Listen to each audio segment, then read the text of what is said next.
During girls' night, my fiancée went live on social media. She didn't know I was watching from a fake account. Someone asked if she loved me. She said, "He's convenient, not forever." Her friends laughed. I just closed the app. Now she's screaming outside my building after 53 unanswered messages. My name's Tyler. I'm 30. I work in IT, nothing crazy, mostly back-end troubleshooting and helping people reset passwords they've already written down wrong. Life's stable. My job's predictable. I don't do drama. Jenna, my fiancée, was the opposite of that.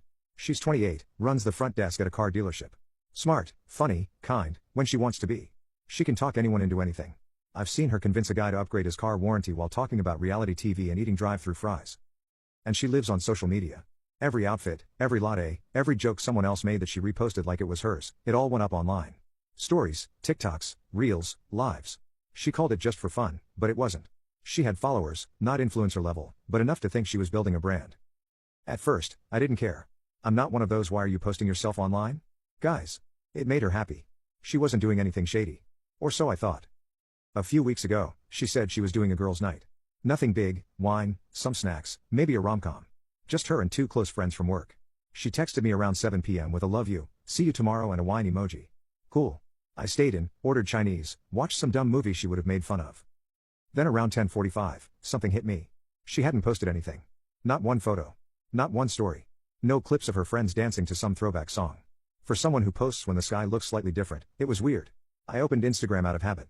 That's when I remembered something I hadn't thought about in over a year, an old account. Back when I was testing out multi-stream settings for a side project, I made a burner egg to see what streams looked like from the viewer side.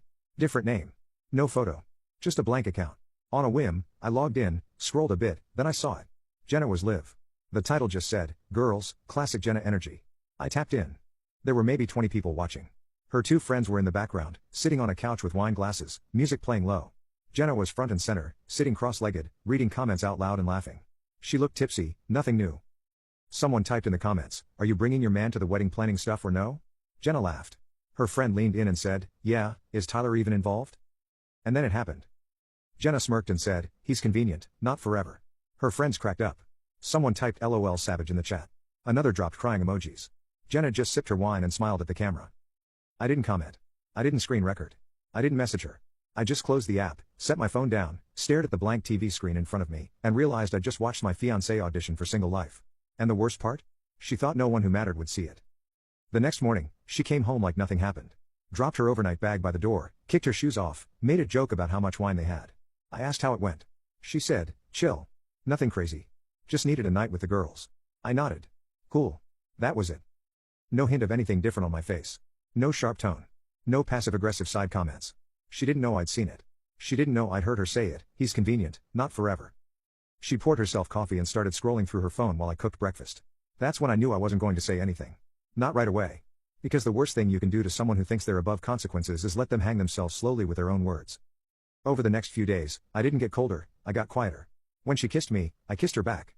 When she texted, I replied. But I stopped asking about her day. I stopped checking in on plans. I let her take the lead on everything. And I watched. She started noticing. By day 3, "You okay?" "Yeah." "You were acting weird." "Just tired." I wasn't tired. I was focused. While she danced through her stories and posted selfies with captions like "wedding prep vibes," I was moving behind the scenes. I logged into our wedding venue booking account and initiated a cancellation request. We were still within the window to get half back. I called my bank and had my name pulled from the joint savings account we opened for honeymoon funds. I emailed my landlord, told them I'd be vacating a month early, asked if I could sign a short-term extension on a smaller 1-bedroom unit. They agreed. Then I logged back into the burner egg and watched the live replay. Yes, she had left it up. Still public. Still proud. I took a screenshot of the exact moment, her sitting on that couch, glass in hand, with her "he's convenient" line floating in the comment overlay. I didn't share it. I didn't forward it. I just saved it. Then I got a message, from someone I barely knew. Someone mutual. A girl I'd met once through Jenna. It came through the burner account. No intro. Just, "Dude, you saw that live?" I didn't reply. Because yeah, I did. And I was already halfway gone.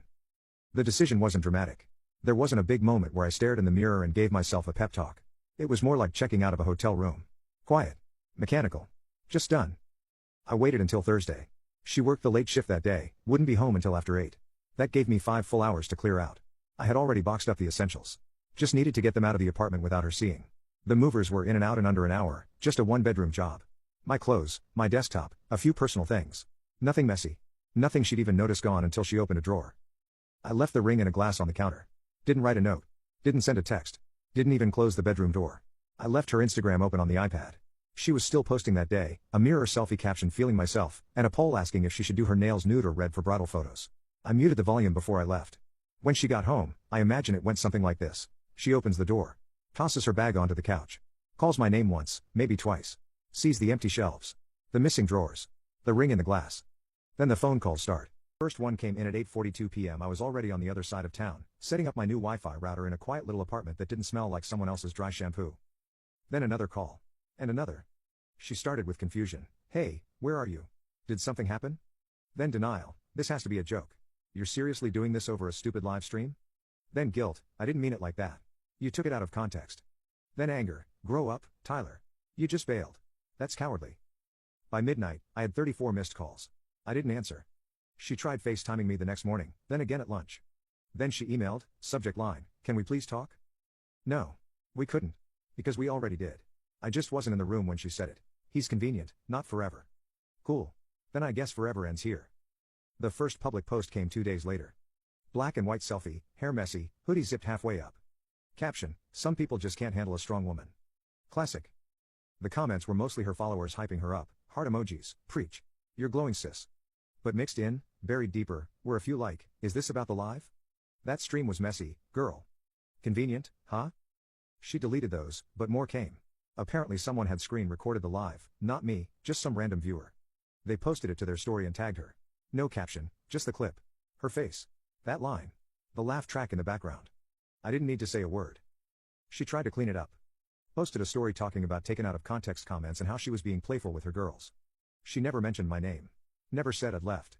But people could do the math. 1 minute she's planning a wedding, next minute she's posting heartbreak quotes and blaming the internet. A mutual friend texted me, dude, I think she's spiraling. That afternoon, she showed up at my new place. I was watching a game, half asleep on the couch, when I heard the banging on the front door, followed by her voice yelling my name over and over. I didn't get up. I didn't even mute the TV. She kept yelling. Said she just wanted to talk. Said she could explain. Said this didn't have to be permanent. She didn't know I'd already signed a short-term lease with an option to extend. She didn't know I'd already set my wedding deposit refund back to my personal account. I let her yell. After 10 minutes, she left. I waited a full hour before I sent her a single message, no greeting, no punctuation. You called me convenient, I believed you. She sent back a wall of text. I never opened it. It's been 3 weeks. The text stopped around day 10.